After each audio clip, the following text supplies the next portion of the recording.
Tamsin de Beer co-wrote the recently launched book Don't Film Yourself Having Sex, and while it's a fairly obvious topic to many of us, she's joining us via Skype to speak more about the book. Tamsin, thank you so much for chatting to us. Thank you for having me. Now, like I said, the title Don't Film Yourself Having Sex is fairly self-explanatory, but tell us, what is the book about?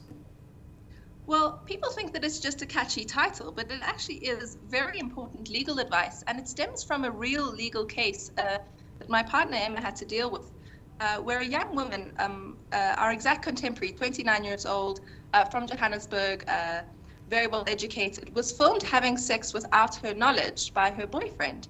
And she subsequently broke up with him, and it emerged a couple of months later that he had put this video all over porn sharing websites and tagged her name, her surname, and the company that she worked for. What this meant was that when you typed her name into Google, the first name was her Facebook result, the first result was her Facebook page, the second her LinkedIn page, and the third to 300th result was this video all over porn sharing websites. And unfortunately, what we find in those circumstances is that while there are laws that could protect you and could provide you with some kind of recourse, those laws inevitably shine a bright spotlight on the matter. And oftentimes with these revenge porn matters, you desperately just want the content to disappear and no one to hear more about it. And so this young girl was unfortunately forced to change her name. That was the only way that she could escape this content. And so, yes, you do say that it is fairly obvious advice, but we see in the digital age that people are more and more recording more and more of what they do online and on social media. And this has, in a way, extended to courtship and to intimate relations between a boyfriend and a girlfriend. And so we felt it very important to explain to people that oftentimes the law doesn't provide much practical help in these circumstances.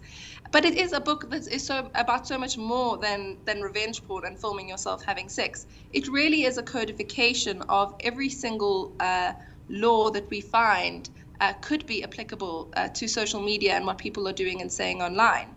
And so we deal with issues like defamation, privacy, intellectual property, hate speech, and common sense things like online dating, online safety, and what happens to your accounts when you die.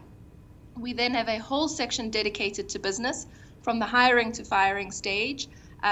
When can you lose your job because of what you say online? When are companies entitled to do a social media audit of you to determine whether or not they're willing to hire you?